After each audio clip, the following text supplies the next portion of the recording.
Yung nasa itaas, tapyasan ko yan, madam.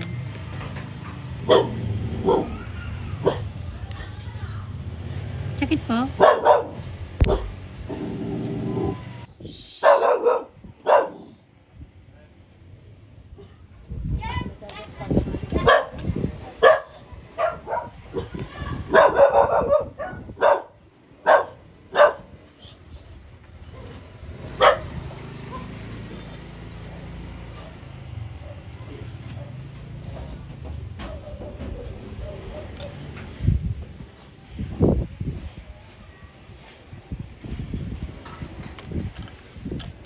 Ang lakas ng hangin.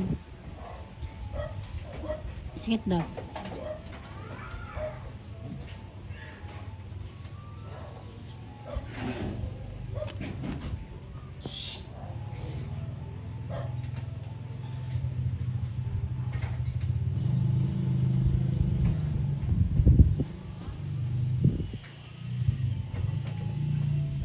Sakit po.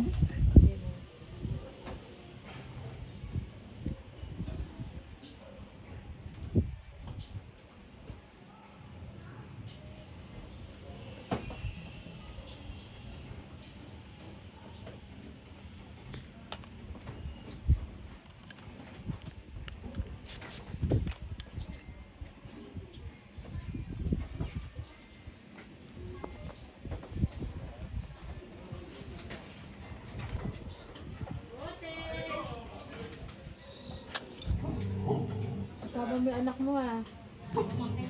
Ah, pamangkin kayo. Hindi mo yan sa Timelda. Pag-arapot. Nasaan ba? Oo. Nakasok lang.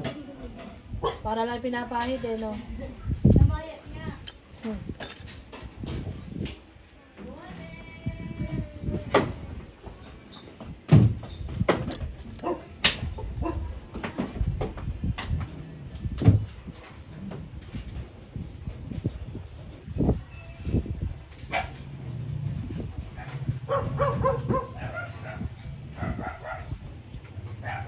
Sakit, madam.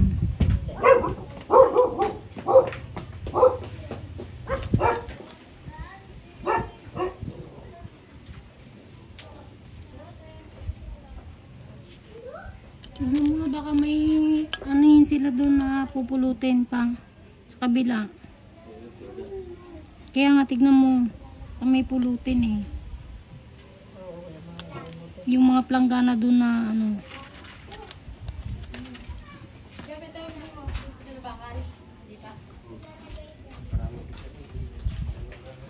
Sige po.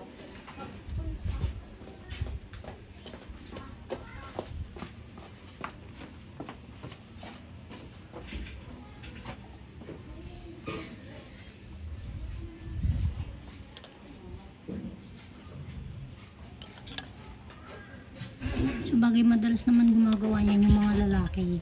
Oo, yung mga magbumuti ni mami. Oo. Pero tong mga babae na to, nagpapaalam naman sila. Yung mga may dinalasak. Oo. Naku.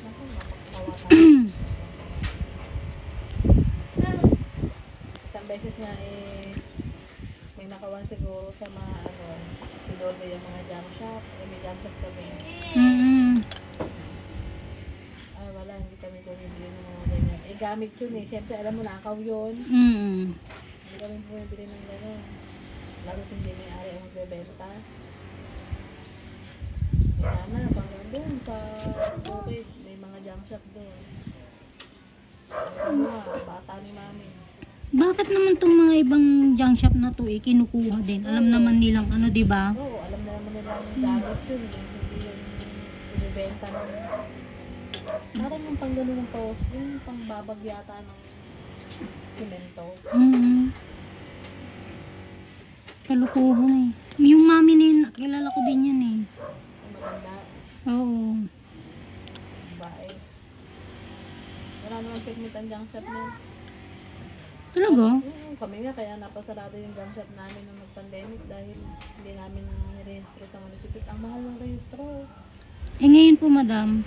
Ngayon, bubuksan namin. Asan ba ang junk shop nyo? Sa tapat ng Santa May Barangay, papuntang phase 3. Ay! Yung ang katabi plasticware.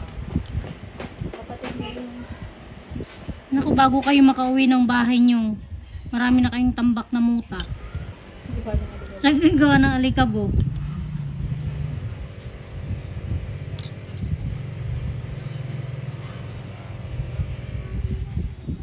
Mahirap gabi kasi magbukas ang business niya pag wala kang permit. Kailangan mo dyan. Kahit sa barangay lang. Kaya ang junk shop, kukuha mo pa sa munisipyo. Magkano binayaran namin noon last year, 26. Ano yun, yearly mo din binabayaran? Yearly yun. Magkano po pag mga ganun Taas ang business ang taas. ano ay? Taas ang taas. Pataas ng pataas? Taas ang pataas. Talaga? Yung ice cream niya sa bahay, kaya naisarado ko yun. Nataas ang permit. Ba't ganun? Ba't hindi po limit lang na Lalo pag alam mo lang ikaw kumukuha ng mga kalakal na matataas. Yan, mataas ang permit mo. pero Ganun. nakakatamad magnegosyo pala pag ganun? Akala lang mo ikaw lang shop ka. Hindi ah. Pag hindi ka pa rehistado, pupuntahan ka pa minsan ng police. Hmm. Inaalam pa nila kung nakarehistro ka ba o hindi. Siyempre, kung hindi ka nakarehistro, di magbibig ka.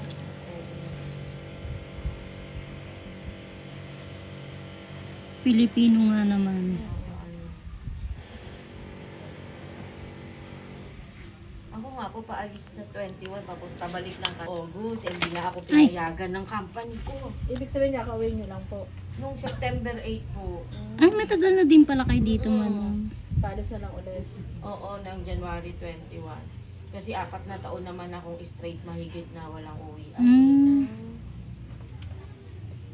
Kaya lang mo igawa ng apo. Dinidin ko, madam, ha? Ayaw na nga rin akong pabalikin ng mga anak ko kasi may mga trabaho na. Eh kaso inaano ko, sayang naman ka ako. Malakas pa naman ako. Ilan taon na po ba kayo? 48 po.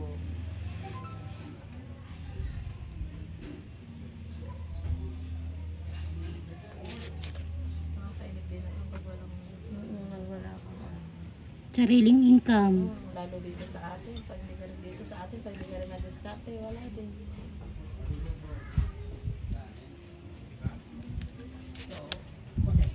Sabi nga, Dapat talaga madiskarte.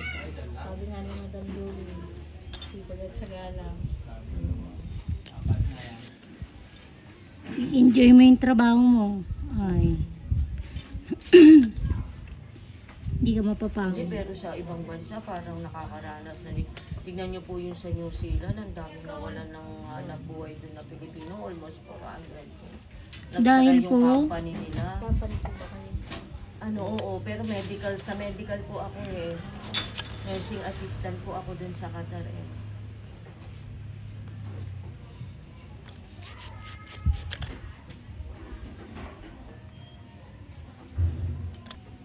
Sa Canada, meron din pong ano. Eh di, dadalhin nyo pala sa Qatar yan, Dennis. Ay, sorry, sorry. Madam. Eh, baka pag pumunta. Ang mahal po magpalinis dun kahit magpagupit ng buhok. Kaya hindi ako nagpapaano po dun. Tubo na lang muna, no? Di, 4 na taong kayong hindi magpapa... Hindi, baka po ngayon, uwi na po ako. Hindi nun kasi ayoko din umuwi gawa ng pandemic po. Ang daming proseso din pag uuwi ka sa mintik na. nakakainis po. Tapos mag-stay ka pa sa hotel. Quarantine ka pa. Kaya sabi ko sa mga anak ko, hindi na muna ako uuwi. Ilan po ang anak niyo, madam? 3 po, malalaki na po. May asawa na yung bunso ko, yung 2 kong panganay, wala pa. Kabaliktad na. Lalaki kasi yung bunso ko Ah. eh. Ilan ka rin? 22. Ano sila? 26, 24, 22. Yung mga trabaho na yung 2 eh. Yun nga lang, wala pa kaming sariling bahay. Madam, masakit ba? Hindi naman po. Sinistan. Ayun, hindi po, matagal na po akong hiwalay. Ano na, nasa 12 years. Hindi na po, ayoko na ng sakit ng ulo. Natatawa ko. Ano po, Diyos ko po. Karamihan, ganyan nga ang sagot ng mga ano. Wala po Sakit pala ulo ka sa... Mukhang hindi po. Nakipag-iwalay ako, hindi po ako nagjowa, nagtrabaho lang ako, nanggaling ako Hong Kong. Tama yung pagsasama niyo, madam, ha? Hindi naman siguro choice